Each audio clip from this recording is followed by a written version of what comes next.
예, 오늘은 15문 우리 시조가 창조받은 그 뒤에서 타락하게 된 죄가 무엇인가 하는 것을 생각하겠는데요. 먼저 창세기 3장 1절부터 21절까지 말씀을 보겠습니다. 3장 1절부터입니다. 여호와 하나님의 지으신 들짐승 중에 뱀이 가장 간교하더라. 뱀이 여자에게 물어가로되 하나님이 참으로 너희더러 동산 모든 나무의 실과를 먹지 말라 하시더냐? 여자가 뱀에게 말하되 동산나무의 실과를 우리가 먹을 수 있으나 동산 중앙에 있는 나무의 실과는 하나님은 말씀에 너희는 먹지도 말고 만지지도 말라 너희가 죽을까 하노라 하셨느니라. 뱀이 여자에게 이르되 너희가 결코 죽지 아니하리라. 너희가 그것을 먹는 날에는 너희 눈이 밝아 하나님과 같이 되어 선악을 알 줄을 하나님이 아심이니라. 여자가 그 나무를 본즉 먹음직도 하고 보암직도 하고 지혜롭게 할 만큼 탐스럽기도 한 나무인지라. 여자가 그 실과를 따먹고 자기와 함께한 남편에게도 주매 그도 먹은지라. 이에 그들은 눈이 밝아 자기들의 몸이 벗은 줄을 알고 무화과나무 잎을 엮어 치마를 하였더라. 그들이 날이 서늘할 때에 동산에 거니시는 여호와 하나님의 음성을 듣고 아담과 그 아내가 여호와 하나님의 낯을 피하여 동산 나무 사이에 숨은지라. 여호와 하나님이 아담을 부르시며 그에게 이르시되 네가 어디 있느냐? 가로되 내가 동산에서 하나님의 소리를 듣고 내가 벗었으므로 두려워하여 숨었나이다. 가라사대 누가 너의 벗었음을 네게 구하였느냐? 내가 너더러 먹지 말라 명한 그 나무 실과를 네가 먹었느냐? 아담이 가로되 하나님이 주셔서 나와 함께 하게 하신 여자 그가 그 나무 실과를 내게 주므로 내가 먹었나이다. 여호와 하나님이 여자에게 이르시되 네가 어찌하여 이렇게 하였느냐? 여자가 가로되 뱀이 나를 꿰므로 내가 먹었나이다. 여호와 하나님이 뱀에게 이르시되 내가 이렇게 하였으니 네가 모든 육축과 들의 모든 짐승보다 더욱 저주를 받아 배로 다니고 종신토록 흙을 먹을지니라. 내가 너로 여자와 원수가 되게 하고 너의 후손도 여자의 후손과 원수가 되게 하리니 여자의 후손은 내 머리를 상하게 할 것이요 너는 그의 발꿈치를 상하게 할 것이니라 하시고 또 여자에게 이르시되 내가 네게 잉태하는 고통을 크게 다하리니 내가 수고하고 자식을 낳을 것이며 너는 남편을 사모하고 남편은 너를 다스릴 것이니라 하시고 아담에게 이르시되 내가 내 아내의 말을 듣고 내가 너더러 먹지 말라 한 나무 실과를 먹었은즉 땅은 너로 인하여 저주를 받고 너는 종신토록 수고하여야 그 소산을 먹으리라. 땅이 내게 가시덤불과 엉겅퀴를 낼 것이라. 너의 먹을 것은 밭의 채소인즉 내가 얼굴에 땀이 흘러야 식물을 먹고 필경은 흙으로 돌아가리니 그 속에서 내가 취함을 입었음이라. 너는 흙이니 흙으로 돌아갈 것이니라 하시니라. 아담이 그 아내를 하와라 이름하였으니 그는 모든 산자의 어미가 됨이더라. 여호와 하나님이 아담과 그 아내를 위하여 가죽옷을 지어 입히시니라.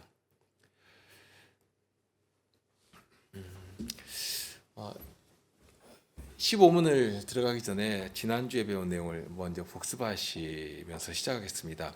14문에는 죄가 무엇인지를 가르칩니다. 질문이 죄가 무엇입니까? 하고 질문한 다음에요. 그에 대한 대답을 이렇게 합니다. 죄는 하나님의 율법을 조금이라도 부족하게 지키거나 그 법을 어기는 것입니다. 하고 가르칩니다. 자, 여기 답에서 첫 번째로 생각해야 할 것이 죄의 기준에 대한 것입니다. 기준. 사람들은 다양한 죄의 기준을 가지고 있습니다. 문화마다 다르고요. 시대마다 다르고요. 그러니 어떤 사회에 가면 그건 죄가 전혀 안 되는데 어떤 사회에 가면 아주 극악한 죄악이 되기도 하고요. 최근 이란에서 일어나는 그런 일을 보더라도 무슨 정말 저런 것 때문에 사람을 죽이는가 할 만한 그런 일들을 얼마든지 보게 되는 것입니다. 그런데 성경은 그렇지 않죠. 세상은 그렇게 변하고 바뀌고 할지라도 하나님의 법은 하늘이 무너져도 역사가 끝이 나도 변하지 않습니다. 그 기준을 우리에게 알려주십니다. 그러니 변화무쌍은 그런 세상의 법에 기대해 가지고 이렇게 저렇게 한다 한들 세상이 변하고 사회가 변하면 어떻게 될 것입니까? 하지만 우리의 터는 주님의 말씀입니다. 세상은 변하고 이 세상 역사가 사라질지라도 주님의 말씀은 변함이 없거든요. 그 위에 서 있으면, 그 터 위에 서 있으면 우리는 마치 주님의 심판대 앞에서도 구원을 얻는 것처럼 그렇게 구원을 얻을 수 있게 되는 것입니다. 그러니까 중요한 것은 정말 흔들리지 않는 변함이 없는 영원한 법이 무엇인가 하는 것을 붙드는 것일 것인데요. 자, 그러면서 13문에서 가르치는 첫째가 그러면 그러한 죄가 누구를 향하는가 하는 것을 잘 가르쳐 줍니다. 죄는 사람을 향하는 정도로 생각하면 안 된다 하는 점을 처음부터 보여주는데, 죄는 하나님의 율법을 해가지고 하나님을 향하고 있다 하는 사실을 가르칩니다. 다윗이 시편 51편에서 이렇게 고했습니다. 내가 주께만 범죄하여 주의 목전에 악을 행하였사오니 주께서 말씀하실 때 의로우시다 하고 판단하실 때 순전하시다 하리이다. 지금 이러한 기도를 하나님께 아뢰을 때 다윗이 사람에게는 아주 떳떳하고 아무 죄책감이나 이런 것 없이 당당하니까, 당당하다는 그런 뜻으로 이런 말씀을 하나님께 드린 것이 아니라 하는 것을 우리는 알고 있습니다. 51편의 배경이 된 사건이 있지 않습니까? 우리아의 아내 밧세바를 욕보이고 그의 남편을 전장에 몰아내서 죽게 만들고 그런 죄가 배경이 있거든요. 그런데 그런 끔찍한 죄를 범하고도 나는 사람에게는 떳떳하다고, 나는 아무 책임도 없다고 그런 말들을 하지 않습니까? 나 하나님께 용서받았다고 그런 말을 할 수 있겠는가? 그렇지 않거든요. 다만 마땅히 감당해야 할 책임이 있고 자책이 들고 괴롭고 할지라도 다윗은 가장 먼저 하나님을 생각하지 않을 수가 없는 것입니다. 단순히 간음, 단순히 살인, 이것이 큰 문제가 아닙니다. 그보다 비교할 수 없이 큰 문제가 있었거든요. 왕의 직분을 누가 주신 것인가? 또 무엇하라고 주신 것인가? 거기에는 막강한 권력과 권세가 부여되는 것이고요. 그 무엇하라고 다윗에게 주셨는가 하는 것입니다. 그런데 이 다윗이 맡은 그것을 이용해 가지고 하나님께서 이렇게 보호하고 보살피고 잘 지도하라고 이렇게 맡기신 하나님의 백성을 지금 다윗이 어떻게 해버렸는가 하는 것입니다. 겁탈하고 죽이고 했단 말입니다. 하나님께서 맡기신 권세를 가지고 하나님의 백성을 유린하고 약탈하고 한 것입니다. 그러니 어떻게 할 것입니까? 나름 숨긴다고 숨겼지만, 그러니 아무 일 없는 것처럼 이렇게 지나는 것처럼 보였지만, 하나님께서 당신의 종을 보내셔가지고 선지자 나단을 보내셔가지고 정말 백주대낮에 발가벗은 것처럼 다윗의 더러운 죄를 그냥 들추시고 책망하신 것입니다. 하나님께서 모르시는 것인가? 아니면 하나님께서 그냥 묵인하고 그냥 지나가 버리시는 것인가? 그렇지 않다는 것입니다. 다 보고 계시고 다 때를 기다리고 계신 것입니다. 기한이 되어도 회개하지 않을 때에는 하나도 남김없이 들추시고 책임을 물으시는 것입니다. 그러니 다윗은 죄의 가리움을 받은 자가 참 복되다 하고 말한 것인데요. 그런데 허물을 들춰내시고 죄를 낱낱이 드러내시면 그러면 어떻게 되겠습니까? 하나님의 공의는 악은 악으로 갚으시는 것이고요, 선은 선으로 갚으시는 것입니다. 그것이 하나님의 공의입니다. 죄를 나름 성공적으로 감추고 아무 일이 없는 것처럼 지낸다고 할지라도 그냥 지나가는 일 없습니다. 다만 하나님께서 참으시는 것이고 회개할 길을 기다리시는 것뿐이죠. 그런데 회개하지 않는다면 지금 다윗처럼 하나님의 종을 보내셔서 책망하시는 것입니다. 말씀을 전하여 그 말씀 앞에 떨게 하시는 것입니다. 참으로 귀하고 다행스러운 것은 있습니다. 그렇게 이 하나님의 말씀이 다윗 앞에 전해질 때 다윗이 어떻게 했는가 하는 것입니다. 그 앞에 그냥 꿇어 앉았거든요. 정말 하나님의 처분에 자신의 목숨까지라도 내놓았습니다. 바로 그런 다윗이 하는 고백이 이것입니다. 내가 하나님께만 범죄하였다고 하는, 단순히 눈에 보이는 사람이 아닙니다. 만유보다 높으시고 만물을 불꽃 같은 눈으로 보시며 통치하여 가시는 하나님 앞에서 나의 죄가 들춰질 때에는 이것은 숨도 쉴 수가 없는 것입니다. 정말 숨이 막혀버리는 것이거든요. 마치 예수님께서 마지막 때에 있을 일에 대해서 하신 말씀과 같은데요. 그때의 사람이 산들을 대하여 우리 위에 무너지라 하며 작은 산들을 대하여 우리를 덮으라 하리라. 산들이 우리 위에 무너지고 작은 산이 나를 덮는다고 한들 하나님의 눈앞에서 피하여 숨을 수 있는가? 어림없는 일입니다. 바울 사도는 이런 말씀도 하시죠. 각인이 자기 행한 일을 자기 입으로 직고하리라. 하기 싫어도 하나님 앞에 가면 자기 입으로 자기 행한 것 다 그대로 고하게 될 것입니다. 사람의 눈은 피할 수도 있고요. 사람의 귀는 가릴 수도 있습니다. 돈과 권력이 있으면 없는 것도 있게 만들고 있던 것도 없게 만드는 것이 이게 세상의 기준이고 사람의 법입니다. 그러나 하나님 앞에 가면 그런 일을 할 수 있는가? 추호라도 그런 생각을 하면 망하는 것입니다. 할 수가 없는 것입니다. 오늘 우리가 주님의 상에 나아가는 것이지만 주님의 피로 나의 죄를 씻어주시고 내 죄를 가려주신다 하는 그 사실이 없다면 정말 하나님의 그 소멸하시는 불로 소금치듯 정죄당하고 심판대 앞에서 망하는 것입니다. 그런 자들인데 주님의 부르심에 응답하여 주님 앞에 나아갔더니 예수님의 살과 피로 우리를 먹여주시면서 우리로 하나님의 사랑 안에 거한다 하는 사실을 알고 정말 위로를 받게 해주시는 것 아닙니까? 만일 우리의 죄라고 하는 것이 사람을 대상으로 하고 또 사람에게 책임지는 정도라고 한다면 어떻게라도 책임질 수 있습니다. 못할 게 뭐가 있습니까? 그러나 하나님 앞에 드러난다면 어떻게 될 것인가?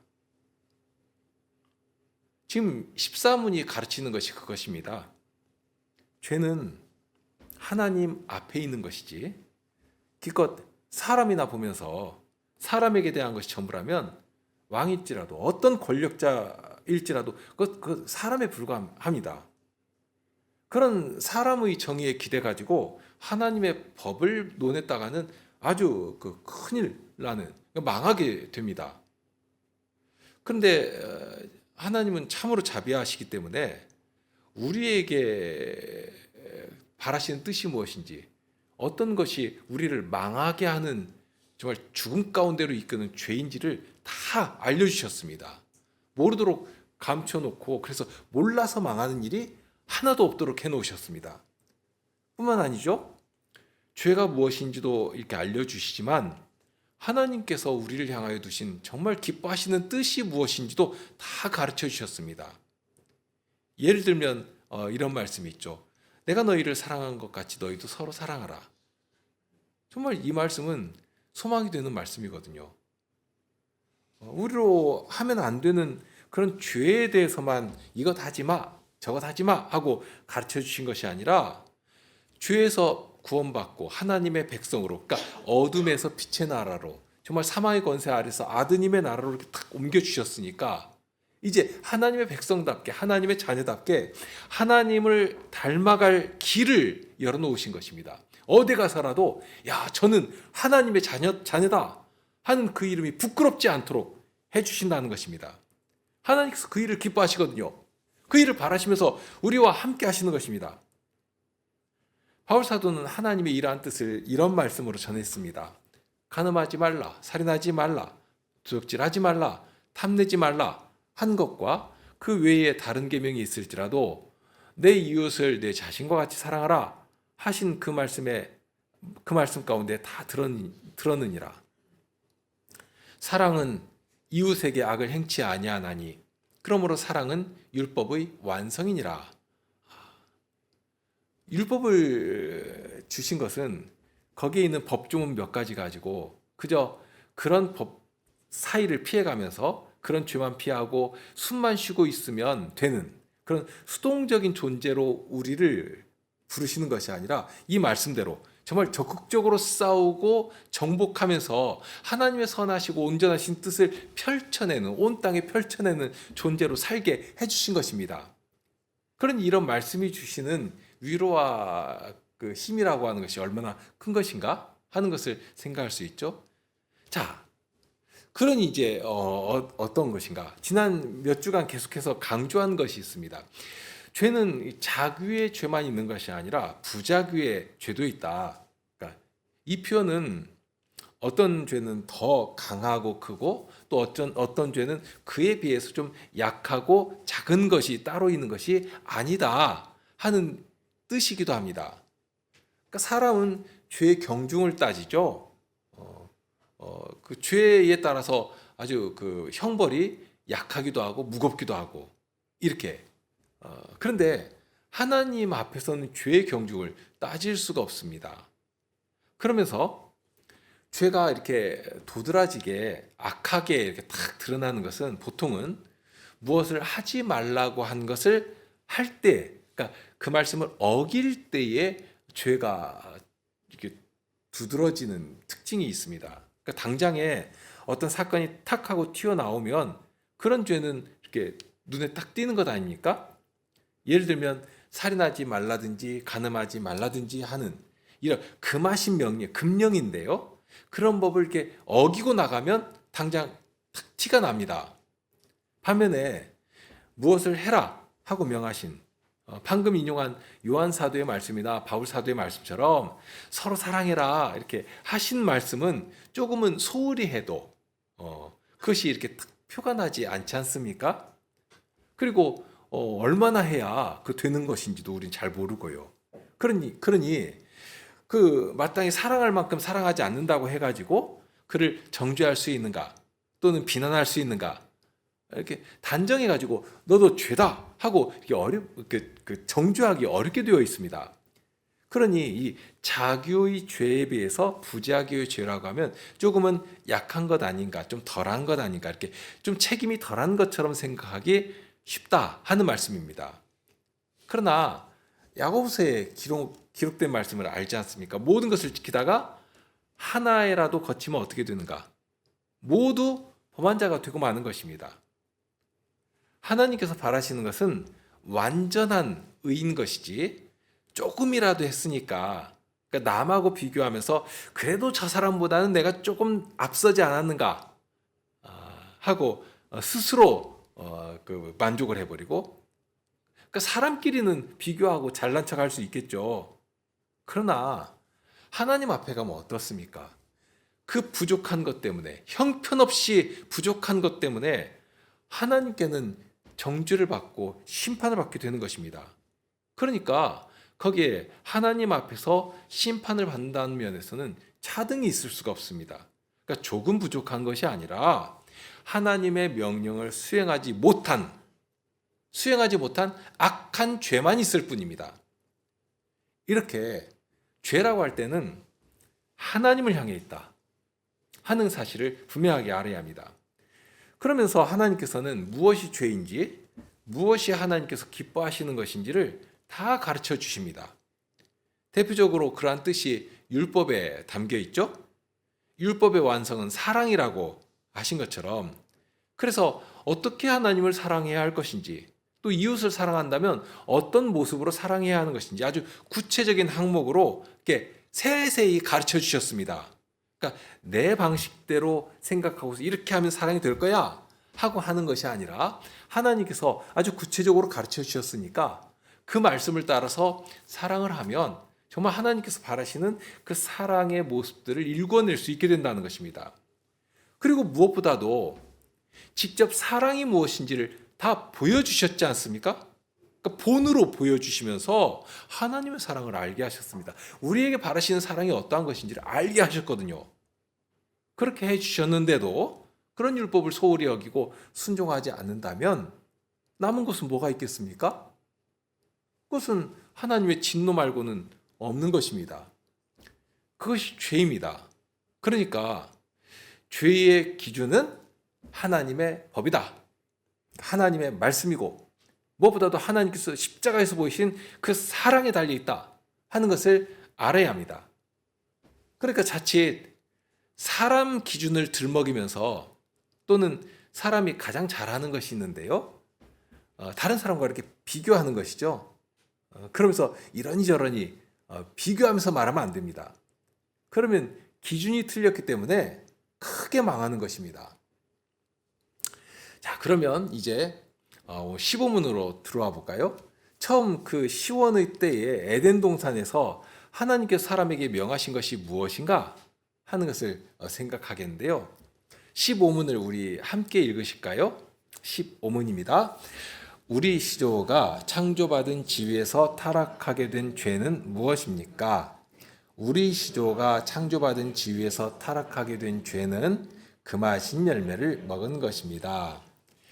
하나님께서 처음 원시의가 있는 상황이죠. 지금 아담은 부족함이나 결핍이 없습니다. 하나님 앞에 당당히 나아갈 수 있는 의의가 있는 사람입니다. 무엇을 행할지라도 거기에 부족함이 없도록 일을 할 수 있는 기능과 능력이 있는 것이죠. 그런 사람에게 죄로 정하신 것은 딱 하나입니다.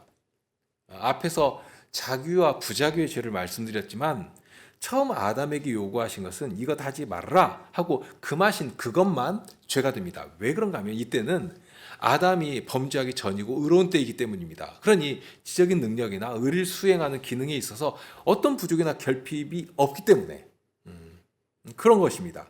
그런 때여서 선악과를 먹지 말라고 명령하신 것을 어길 때에만 죄가 되는 것이지 그 앞에 그 하라고 명령하신 것들 있지 않습니까? 정복해라, 다스려라 하는 그런 명령들을 하셨는데 그것을 혹시는 게을리할지라도 혹시는 더디할지라도 죄라고 말할 수 없는 그런 때라 하는 것입니다.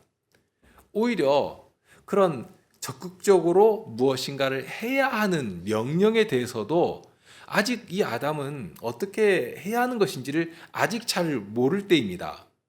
그렇기 때문에 왜 그런가 하면 그래서 하나님께서는 그것도 다스리는 것도 또 정복하는 것도 어떻게 해야 하는 것인지를 이렇게 가르쳐 주십니다. 예를 들면 이런 것입니다. 땅의 짐승을 다스려라 하고 명하셨는데요. 그거 어떻게 하는 것인지 아담이 처음부터 알 수가 없는 것 아닙니까? 그러니 하나님께서는 어떻게 다스리는 것인지를 직접 가르쳐 주십니다. 짐승들을 하나씩 하나씩 아담 앞으로 이끌고 오시죠. 그리고서는 각양 짐승들에게 이름을 지어서 부르게 하십니다. 아담이 이름을 지어가지고 부르니까 아담이 부르는 그 순간 비로소 그것이 짐승의 이름이 됩니다. 그러면서 거기에 관계가 설정이 되죠. 아담이 부르는 순간 이제 이름을 지어 부르게 되니까 아담은 그 짐승을 다스리는 자가 되는 것이고요.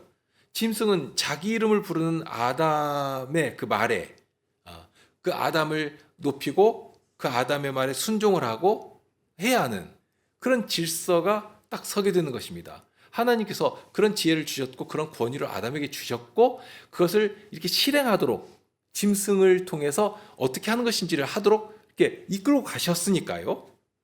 그러니까 하나님께서 아담에게 그런 권위를 주시면서 그렇게 다스리도록 이끌어 주시니까 그런 일이 시작이 되는 것입니다. 이렇게 하나님께서는 아담을 늘 친근히 여기시고 가까이 하시면서 지으신 피조 세계를 어떻게 다스려야 하는 것인가 하는 것인지를 직접 가르쳐 주신 것입니다.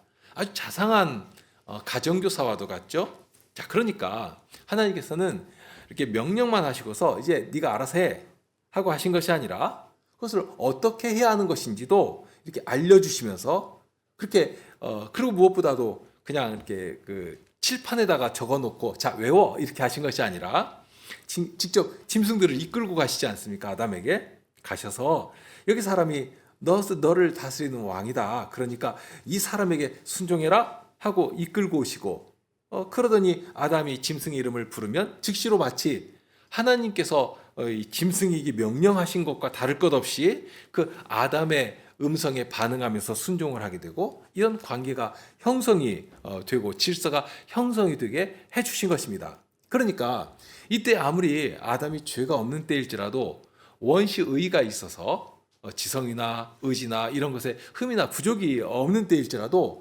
그냥 저절로 알아서 되는 것이 아니다 하는 것입니다. 하나님의 명령까지라도 이렇게 하나님께서 하나씩 가르쳐 주시고 하나님께 직접 배워서 또 배웠으면 이제부터는 그 배운 말씀들을 이렇게 적용도 하고 정말 다른 짐승들과는 비교할 수 없는 놀라운 기능들이죠. 과연 하나님의 형상으로 지음받았다 할 만한데요. 하나님께서 명령하신 그 말씀들을 이렇게 마음에 두고 생각도 하고 하나님께서 가르쳐 주신 대로 적용도 하고 그러니까 실습도 하는 거죠.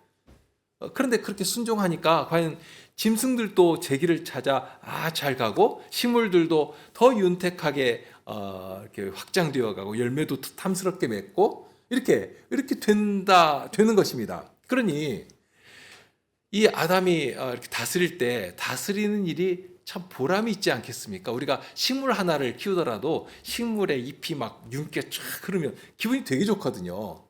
그런데 이렇게 아담이 다스릴 때에 그 다스림에 순복하면서 그렇게 생육하고 번성하는 모습을 보면 얼마나 보람이 있고 기쁨이 있겠습니까?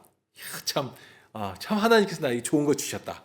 그렇게 하나님의 말씀을 따라 살아가는 기쁨을 배워가는 것입니다. 그 능력을 배워가는 것입니다. 그런데 그렇게 능동적으로 순종해야 할 명령을 내리시면서 딱 하나 조건을 담아가지고 이건 하면 안 돼? 하는 명령도 내리시거든요. 그것이 바로 선악과에 대한 금령입니다. 동산 중앙에 두 나무가 있었죠. 생명나무와 이 선악을 알게 하는 나무인데요. 그 가운데 이 선악을 알게 하는 나무의 열매는 먹지 말아라 하고 하지 말라는 명령을 내리십니다. 그러니까 다른 것은 다 해도 좋습니다. 다른 거 금하신 일이 하나도 없거든요. 딱 하나만 금하시는 것이죠. 선악을 알게 하는 나무가 있고 그 나무의 실과는 그 실과를 먹지 말아라. 그 나무를 바라보든지 만지든지 뭔 상관입니까? 오로지 열매만 먹지 않으면 됩니다. 다만 그 열매를 먹으면 어떻게 되는가? 정령, 그러니까 반드시라는 말이죠. 반드시 죽는다 하고 사망의 벌로 그걸 금하셨습니다. 사실 처음부터 아담에게 내리신 그 자유의 폭이라고 하는 것이 얼마나 광대하고 정말 무한합니까? 동산에는 시절을조차 맺는 그 탐스러운 열매들이 셀 수도 없이 다양하게 있을 것이고요. 그러니 정말 매일 다른 과일을 먹는다고 해도 몇 달이나 걸려야 그 종류별로 다 먹을 수가 있을 것인지 정말 질리거나 물릴 틈도 없이 무수히 많은 열매를 음식으로 먹게 해 주셨는데요. 그런데 그 셀 수도 없이 수많은 과일 중에 딱 하나만 딱 지목해가지고 이건 먹지 말아라. 그럼 죽는다 하고 금하신 것입니다. 그런데 사람들은 참 악합니다. 다른 건 하나님께서 그 자유롭게 하도록 하신 그 풍성한 그 은혜의 내용들은 그냥 싹 숨겨버리고요. 이 딱 금하신 명령 하나만 지목을 하는 것이죠. 이 명령이 달갑질 않은 것입니다. 처음부터 아예 실수할 가능성을 제거해버려야 하는 것이지 실수할 수 있는 것을 거기 딱 두셔가지고 그것 때문에 사람이 망한 것이다 하고선 하나님께 이렇게 책임을 돌리는 것입니다. 더욱이는 사람이 이렇게 명령, 그러니까 무엇을 해라 혹은 하지 말라 하고 이렇게 딱 떨어지는 명령이 나오면 그것을 사람의 자유를 박탈하고 나의 권리를 침해하는 것처럼 이게 굉장히 불편합니다. 내가 마음대로 다 할 수 있어야 하는데 그런데 그렇게 못하도록 어떤 나의 자유를 막 제한하고 옥죄는 것이라고 생각하고서는 먼저 이렇게 반발하는 심리부터 튀어나오는 것입니다. 이게 아주 타락한 사람의 그 죄성인데요. 악한 태도인데요. 그러니 마치 하나님께서 일부러 거기에다가 걸림돌을 두셔가지고 사람을 타락하게 만드신 것처럼 선악과의 금령이 그냥 도무지 마음에 들지를 않는 것입니다. 자, 이 선악과의 금령에 대해서 생각할 것이 있습니다. 하나님께서 사람에게 하신 명령은 단순히 상관이 이 아랫 것들에게 무엇인가를 지시하거나 또는 주인이 종들에게 이렇게 명령하듯이 이렇게 일방적으로 하다라는 마치 그 상명하복이라고 하는 거 있죠. 그런 식의 명령이 아니다 하는 것입니다. 하나님의 명령은 언약의 형식으로 우리에게 주어집니다. 아담을 찾을 때에도 그랬습니다. 선악과의 명령을 하실 때에 그 앞에 그 금령을 하나 내리시지만 그 앞에 오히려 능동적으로 해야 할 명령들을 먼저 하시고 그 명령들이 얼마나 복되고 아름다운 명령들인지 우리가 지금까지 살폈지 않습니까? 그 명령들을 수행하면 정말 보람이 있고 기쁨이 있고 삶의 동력이 막 우러나고 할 만한 그런 명령들을 가득 주셨습니다. 그러면서 그런 능동적인 명령 말미에 이 금령 하나를 딱 두신 것이거든요. 그러니까 왜 거기에다가 능동적이고 자발적으로 수행해 가야 하는 명령이 넘치도록 있는 말미에다가 이 금령 하나를 함께 두셨는가 하는 것입니다. 자, 바로 이것이 사람을 짐승이나 기계로 다루지 아니하시고 언약의 당사자로 세우신, 그러니까 하나님께서 그런 대상으로 아담을 대하시는 방식입니다. 그러니까 마치 짐승이나 요즘 핫한 그 AI나 이런 것이 아무리 똑똑할지라도 그냥 그런 대상을 향해서는 명령을 내리는 것이지 무슨 인격체로 대하면서 무슨 약조를 서로 맺는 것은 아니지 않습니까? 그런데 하나님께서는 사람을 그런 기계나 프로그램이나 짐승처럼 대하지 않으신다는 것입니다. 그 사실이 바로 이 선악과의 명령에 담겨 있습니다. 다른 피조물은 어떤 피조물들도 마찬가지입니다. 명령하시니까 그대로 되었습니다. 가라 하시면 가는 것이고요. 거기 멈춰라 하시면 그냥 멈추는 것입니다.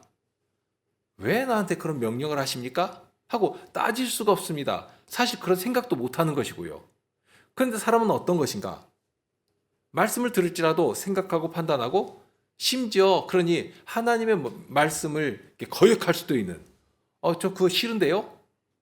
그거 안 하겠습니다. 하고 거슬러 행할 자유까지도 주어진 그런 독특한 존재로 지으셨다 하는 것입니다. 그리고 그런 존재로 지으셨기 때문에 이런 명령을 내리실 때도 그냥 일방적으로 앞에서 말한 그 주인이 종에게 해 하고 지시하듯이 그렇게 일방적으로 이것 해라 하고 하시는 것이 아닙니다. 그만한 기능을 발휘해 가지고 하나님의 영광된 형상을 피조 세계에 가득하게 드러낼 사명을 주시면서, 그런데 그 첫걸음이 무엇인가 하면 이처럼 하나님께서 사람을 당신과 동등한 자리에 턱하니 올려놓으시고서는 마치 대등한 존재인 것처럼 넌 나와 이 약조를 맺자. 그리고 이 약조에 담아놓은 이 일들을 함께 이루어가자 하고 하나님의 마치 동역자인 것처럼 그렇게 언약을 맺으시는 것입니다. 그 기준점이 되는 것이 바로 이 선악과의 금령입니다. 얼마나 존귀한 자로 대하시는가 하는 것입니다. 그런데 이 명령을 지킬 때는 하지 말라고 하신 그것만 쳐다보고 있으면 되는 것인가? 내가 저거 하나님께서 금하셨으니까 저거 먹지 말아야지 하고 그것만 막 이렇게 주의한다고 바라보면서 그렇게 지키고 앉아 있으면 자연스럽게 지켜지는 것이 아닙니다. 전에도 그런 말씀을 드렸지만 우리도 일상에서 이것 하지 않아야지 하는, 정말 하지 말라고 하는 그것만 이렇게 되뇌이고 생각하고 있으면 나도 모르는 사이에 하면 안 되는 거기에 마음도 가고 눈길도 가고 마지막에 손이 가게 되는 것입니다. 그러니까 생각과는 반대로 움직이는 것을 봅니다. 그러면 어떻게 하면 되는 것인가 할 때 다른 일, 그러니까 내가 해야 할 일, 마땅히 해야 할 일에 내 마음을 쏟고 거기에 막 땀이 나도록 열심을 내고 하면 자연스럽게 하지 않아야 할 일은 잊어버리는 것입니다. 생각도 안 나는 것입니다. 내가 해야 할 일이 이렇게 가득한데 무슨 하지 않아야 할 일까지 신경 쓸 겨를이 있겠습니까? 하라고 해도 할 여유도 없는 것이고요. 재미도 없고 그런 것입니다. 생각해 보시죠. 아담의 때를. 적극적으로 이루도록 명하신 사명이 있는데 그 말씀을 따라 짐승을 다스리는 일만 해도 그 시간이 남겠습니까? 시간이 부족할 판이거든요. 짐승이 뭐 한두 종류입니까? 식물은 또 어떻습니까? 그 2장 5절에 보면 창세기 여호와 하나님이 땅에 비를 내리지 아니하셨고 경작할 사람도 없었으므로 들에는 초목이 아직 없었고 밭에는 채소가 나지 아니하였으며 안개만 땅에서 올라와 온 지면을 적셨더라. 어떻습니까? 이 장면이 약간 좀 이렇게 황무지 같은 느낌이 들죠? 예. 지금 땅이 이렇단 말입니다. 안 가꿔지고 있습니다. 그냥 야생으로 방치되고 있습니다. 하나님께서는 사람을 통해 일하실 뜻을 정하셨기 때문에 사람의 순종을 통해서 온 땅이 정말 생기 있고 역동적으로 막 살아 움직이면서 생명의 능력이 발휘되면서 하는 그렇게 번성해 나가기를 지금 이렇게 기다리고 계시는 것입니다. 지금 사람을 통해서 일하기를 기뻐하시니까요. 기다리고 계신 것입니다. 그러니 아담이 할 일이 얼마나 많습니까? 에덴 동산에만 한정되면 그것도 참 어렵지 않습니까? 무슨 거기에 해찰할 것이 있으며 딴 데 돌아다닐 여유가 있겠는가? 말 그대로 누가 와가지고 선악을 알게 하는 나무가 어디 있느냐 하고 물으면 그때서야 거기 있는데? 그런데 너는 무엇 때문에 그런 것을 묻느냐? 네가 누군데 나에게 그런 것을 묻느냐? 하고 그렇게 했을 것이라 말입니다.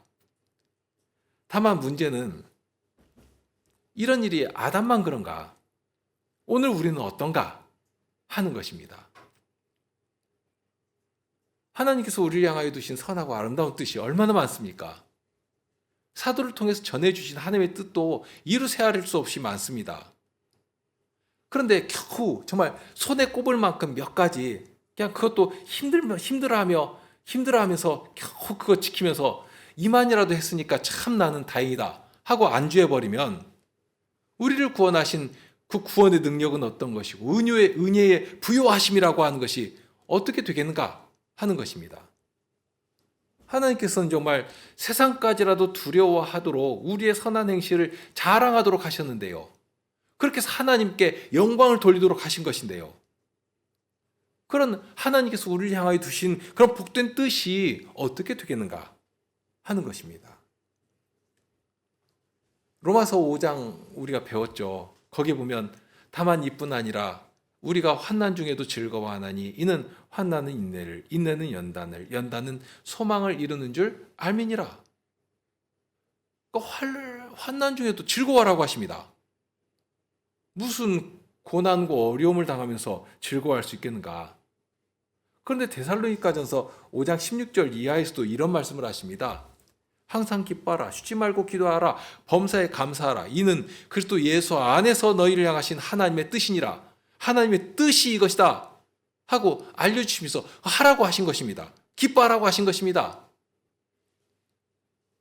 그런데 어떻게 항상 기뻐할 수 있는가?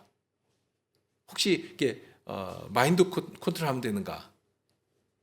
아니면 명상이라도 하면서 마음을 차분하게 가라앉히면 되는가? 그러니까 안 되는 것이거든요. 그런데도 사도는 그렇게 해라, 기뻐해라, 쉬지 말고 기도해라, 범사에 감사하라 이렇게 명하시지 않습니까? 어떻게 해야 하겠는가 하는 것입니다. 오늘은 이런 정도에서 멈추겠는데요. 고린도후서 5장 14절 이하의 사도는 이런 말씀을 하십니다. 그리스도의 사랑이 우리를 강권하시는도다. 우리가 생각건대 한 사람이 모든 사람을 대신하여 죽었은즉 모든 사람이 죽은 것이라. 저가 모든 사람을 대신하여 죽으심은 산자들로 하여금 다시는 저희 자신을 위하여 살지 않고 오직 저희를 대신하여 죽었다가 다시 사신 자를 위하여 살게 하려 함이니라. 앞에 사도가 기뻐하라고 하셨는데요. 이 기쁨이 세상의 기쁨처럼 그저 감정 해소하면 되는 그런 기쁨인가? 그런 기쁨과는 종류가 다릅니다. 이 기쁨은 하나님 나라의 고유한 특징인 기쁨인 것이고요. 그리고 그 기쁨은 누가 주셔야 하는가? 어디에 있는 기쁨인가? 그것을 알아야지만 됩니다. 게임하면서 아이템 하나 얻으니까 기분 좋은 그런 기쁨도 아닌 것이고요. 또는 내가 원하는 일이 성취되니까 기분 좋은 그런 기쁨도 아니라는 말씀입니다. 하나님의 율법이라고 하면 그저 내 자유를 속박하고 나를 못되게 구는 상사의 명령처럼 인식한 일이 얼마나 많습니까? 참 하기 싫고 귀찮고 힘이 들고 짐처럼 여겨지고, 말은 아닐지라도 실질 생활에서는 그러니 억지가 되기가 너무나 쉽습니다. 그러니 하나님의 말씀을 들을 때라도 정말 하기 싫은 숙제하듯이 하고, 우리가 매주 성경 읽기를 계속하고 있는데요. 이제 새해가 되었고 또 한참 하고 있는데, 혹시라도 이 성경 읽기조차도 하루에 한 장 읽는 거, 두 장 읽는 거, 이런 것조차도 그런 식이 되면 어떻게 되겠습니까? 요한 사도는 그의 계명은 무거운 것이 아니라 하는 말씀도 하시지 않습니까? 과연 그 비밀이 어디에 있는가? 고린도후서에서도 방금 인용한 그 말씀에서도 나오는 것이지만, 우리의 생각과 마음을 이끄는 것은 인간의 가치와 행복이 아닙니다. 오직 그리스도의 사랑이어야 합니다. 그러니 우선 그 사랑을 날마다 묵상하시기 바랍니다. 묵상하시기 바랍니다. 뿐만 아니라 그 사랑을 나타내도록 주신 지체를 생각하며 주님께 기도하시기 바랍니다. 그리고 주께서 주신 은혜를 함께 나누는, 오늘도 우리가 함께 주님의 상에 나아갔는데요. 그렇게 함께 주님의 상에 나아간 지체를 향해 주님의 사랑을 나타내며 전하며 받으며 누리며, 그렇게 주님의 사랑을 함께 배워가야 합니다. 그렇게 하시기를 바랍니다. 그럴 때 주님의 그 사랑이 나를 강권하여서 이제는 나를 위해서가 아니라 우리를 위해 죽었다가 다시 사신 그분을 위해서 살게 되는, 살 수 있게 되는 그런 자로 준비되어 가는 것입니다. 무엇을 하지 않는 것, 이것이 중요한 것이 아니라 우리에게 하라고 하신 일이 얼마나 많은지 모릅니다. 말씀으로 가르쳐 주시고 성신으로 우리와 함께 하시면서 성신을 의지해서 하라고 하십니다. 성신을 의지하여 하지 않으면 육체의 열매를, 썩을 열매를 맺을 수밖에 없습니다. 그러니 주님께서 가르쳐 주신 그 일에 힘을 내시고 주님을 묵상하시면서 주님을 더욱 가까이 하시는, 그렇게 주님의 형상에까지 자라는 일에 멈춤없이 움직여 나가는 그런 여러분들이, 그런 우리 언약교회가 되기를 소망하며 주님께 구하는 것입니다. 우리 함께 기도하시죠.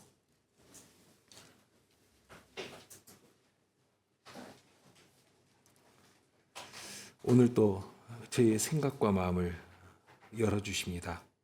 주님의 선하신 뜻을 알려주시고 주님을 향하여 저희가 무엇을 어떻게 드려야 할 것인지를 생각하도록 하십니다. 참 미련하고 고집이 센 자들이고, 그러니 순종하기를 더디하면서도 주님의 계명은 그냥 무겁기만 하고, 정말 너무 무거워가지고 어떻게 손가락 하나 까딱 못할 정도가 되고, 그것이 어디에서부터 연유된 것인지를 두렵게 살펴보게 됩니다. 주님, 저희를 주님의 사랑으로, 그 구속의 은혜로 하나님의 자녀 삼아 주셨사오니, 다만 저희 마음에 주님의 사랑이 살아 움직이게 하시고 저희 손길을 통해 주님의 사랑을 전하는 그런 자들이 되게 하시고, 그러니 매일 생활에서 온갖 세상 일은 한가득이고 잠자리에 들면서도 그 걱정에 잠도 못 이루는 그런 자들이 아니라 주님의 말씀을 묵상하며 사모하며, 그렇게 주님의 말씀이 저희 마음에 가득하고 저희를 움직여 나가는, 그러니 잠을 청할 때에도 주께서 주시는 위로 가운데 평안히 잠을 청할 수 있는 그런 자들이 되도록 정말 주의하여서 제 생각이나 마음을 주님께로, 주님의 말씀을 조차 드리는 저희가 되게 하여 주시옵소서. 이제 일주일의 생활이 저에게 주어졌사오니 이것을 당연한 것으로 간주해버리지 않게 하시고 주님께서 주시는 선물인 만큼 선물을 합당하게 사용할 수 있는 그런 믿음을 저에게 허락하여 주옵소서. 우리 주님 예수 그리스도 이름으로 기도합나이다. 아멘.